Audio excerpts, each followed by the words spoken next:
Okay, this is what we're going to do now. We're going to have the open mic, and it's only open for a minute. So we're asking everybody to be respectful of one another, because we're trying to wrap this up, get some of us, get us out of the sun and the whole nine, but we want to hear from them, okay? We're going to start things out with David Craig.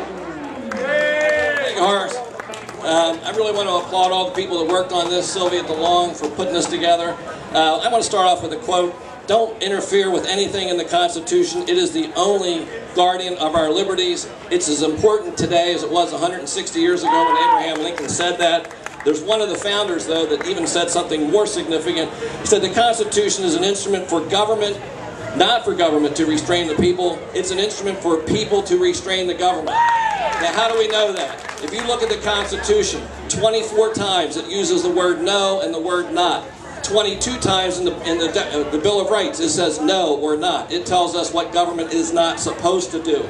I don't think the people of Washington get that. There is one person, however, in Washington who does get it. His name's Ron Paul. He says to be a conservative means to conserve the good part of America, and it means to conserve the Constitution. Many people end their speech by saying, God bless America. I say this country will not turn around until we turn that statement around. Americans need to bless God. Thank you for coming today.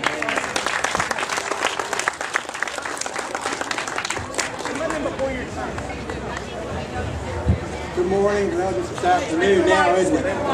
I'm Danny Vaughn, and this is giving you guys a chance to see a real dinosaur. I have a dairy farm up in Horace Shawsville.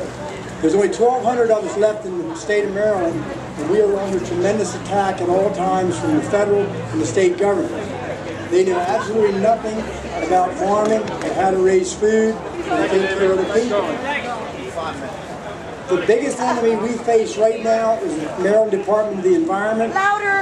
The Maryland Department of the Environment and the EPA, the federal government. That is our biggest enemy. They are constantly making us have more and more and more permits and regulations. I hold 23 permits of all different types to run my little farm. I have to have a permit to buy herbicides and pesticides. I have to go to a class. The last class I went to get recertified, the first 30 minutes, they let us sit there and watch a film strip on poisonous snakes. And then they said we got to have a permit to spread manure and buy fertilizer. I can't take that class because it's only offered online. I don't have a computer. I don't know how to work a computer. So now I'm in violation because I don't have my manure management permit. The state of Maryland dumps thousands and thousands and thousands of gallons of raw sewage into the bay every week. I personally know the two men that laid the lines, helped lay the lines out of Sod Run into Bush River. 3 8-inch lines go 100 yards out in the Bush River, and they dump raw sewage every week. 30 million gallons were dumped into the bay on March 15th. 1.5 million gallons were dumped in on March 20th. This was a negligible amount, according to the speakers, because they said the overall quantity of the bay is such that that amount won't even show up. My neighbor spilled maybe 500 gallons into a tributary. They sued him for $1.8 million. It took him 2 years and $2 million. By the time they got done, he was almost bankrupt, and they fined him 20 bucks.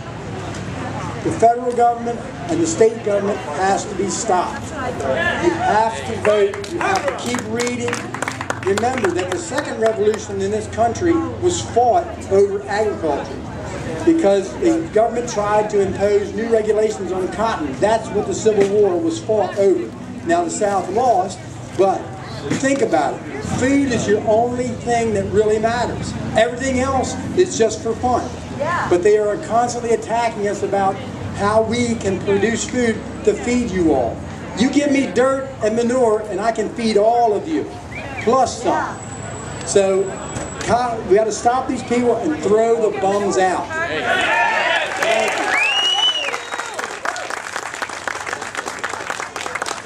Hello, I'm Jean Hughes from Joppatown, and I just want people to know these facts.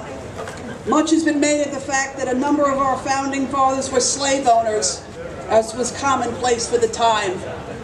They were imperfect people, but the founding fathers knew that slavery was an evil institution and were seeking to limit it, even though they had to tolerate it. to keep the Union together. The famous line that among these rights are life, liberty, and the pursuit of happiness was originally envisioned as life, liberty, and property. Thomas Jefferson changed the word property to pursuit of happiness. One of the reasons for that substitution was that the use of the word property was thought to make it more difficult to abolish slavery at a future time. The 3/5 clause for counting slaves was used to determine the number of representatives in Congress a state could have. This was widely used as proof that our founding fathers considered slaves as only 3/5 of a person. In reality, that clause was put in place to limit the power of the slave-holding states. That's right. The slave-holding states wanted to include the slave population to inflate these numbers. This would have given them more congressmen than non-slave-holding states. But our founding fathers said, not so fast. You cannot count people that have no rights and use that to get more representation in Congress. To prevent the fragile coalition of 13 states from falling apart, a compromise was devised. Each slave would be counted only as 3/5 of a person, thereby diminishing the power of the slave-owning states. A war was fought 85 years later that helped bring an end to this brutal practice, but that's a speech for another time.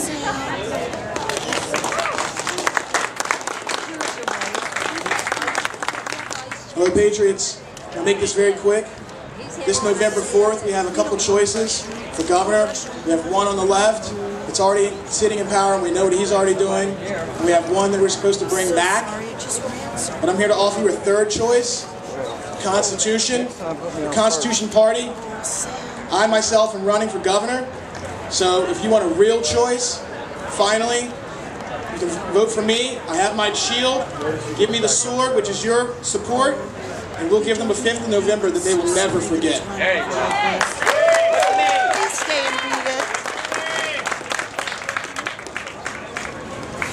My fellow Americans, when we have senators that 60% in the Senate are millionaires, and they pass a law excusing the millionaires of this country on not paying taxes, they're making a law for themselves. This cannot happen.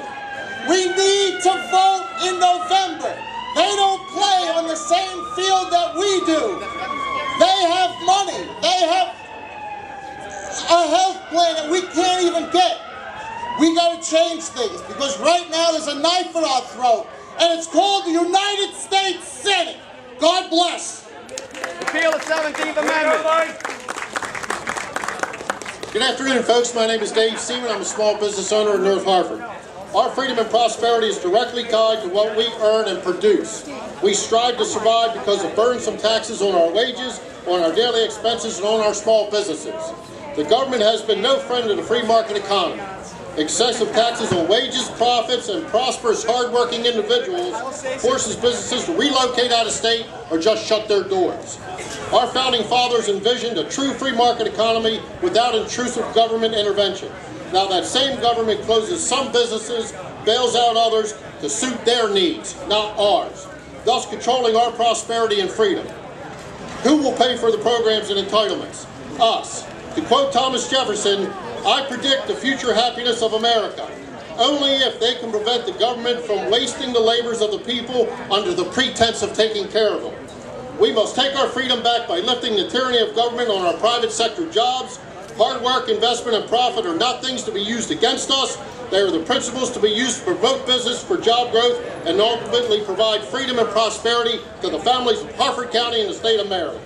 Maryland ranks 45th overall in how unfriendly the state's tax policy is of business growth.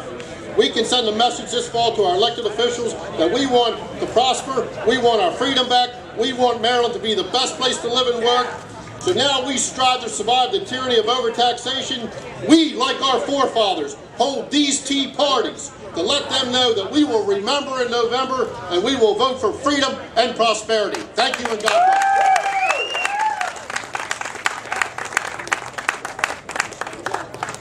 Thank you, everyone. My name is Terry Hanley. I've been on the town board 2 terms as mayor.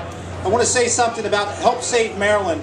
I want people to understand how important they are and what a presence they make here, not only in Maryland, but our counties and our towns. $60 million is what it cost our taxpayers here in Harford County alone due to illegals.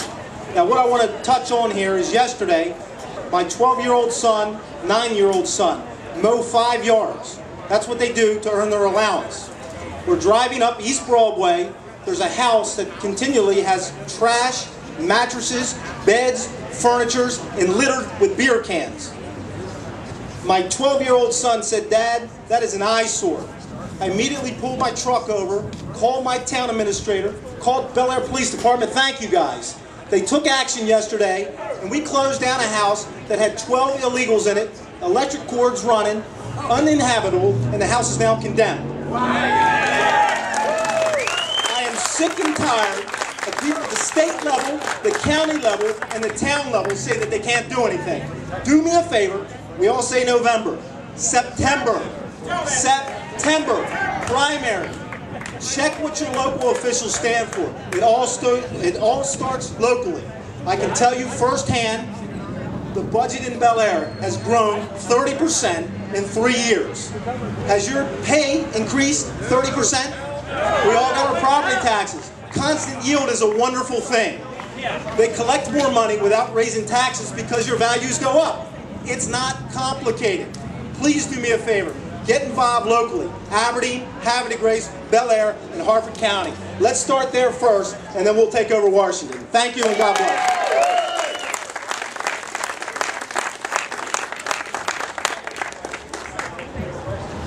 Well, I'm going to keep you here.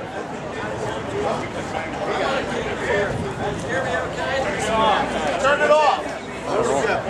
Testing. Okay. Hear me okay? All right. This is a poem I wrote called Our Flag, and it's my tribute to that grand old flag. I stood among the crowd as the parade passed by. It was our nation's birthday. It was the 4th of July. There was all types of people, the old, the young, and the young at heart. But there was one stately looking gentleman, and he did stand apart.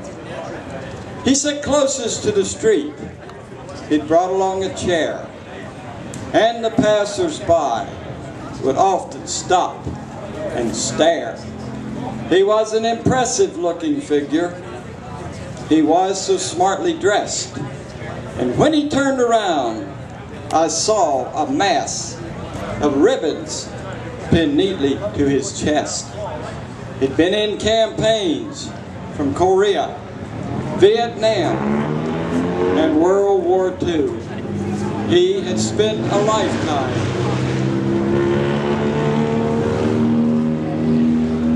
serving the red, white, and blue. He had 4 Purple Hearts, 3 bronze, 2 silver stars, and a Distinguished Service Cross. So many battle stars and ribbons, I felt a sense of loss. He rose quickly to his feet each time the flag passed by and gave a snappy salute. There was a sparkle in his eye. And as the day wore on, a young reporter happened our way. He brought along a camera crew. There was something he wanted to say. He asked, "What does the 4th of July mean to you?" The answers that he got are so very true. Baseball games, sales, cookouts, parades, and fireworks. And a voice from the crowd called out, "Another day with pay, off from work." The young reporter got his fill of answers, and as he turned to leave, that stately looking gentleman rose up from his chair and gently took him by the sleeve. And he said, "Sonny, take my seat and rest for a spell. For I have a story that I have longed to tell. The story I want to tell is about the red, white, and blue, and what it means to me, and I hope it will mean the same to you. The blue is for the ache in a mother's heart, as no other on earth can be, as she prays to the man above, please keep him safe for me. The white is for the young, the pure at heart, who answered his country's call, and before he hardly had a chance to live, in battle he did fall. But red, Sonny, now that's the one, for she's stitched from a drop of blood of each patriot true, that didn't turn away, run, or hide when called to serve the red, white, and blue. All over the world in World War II, the beaches ran red with blood. And on those frozen hills of Korea, Vietnam's jungles of mud. Now look, Sonny, here she comes. This time, look close. Look deep within, and you'll see the faces of people who fights those wars. Some of those women and men. There's a farmer, a minister, a fireman, a doctor, a policeman, a nurse, a steelworker, an engineer, a teacher, and a high school dropout. But look what a team they make when she calls. That's what she's all about. They were with her there in '76, again in 1812.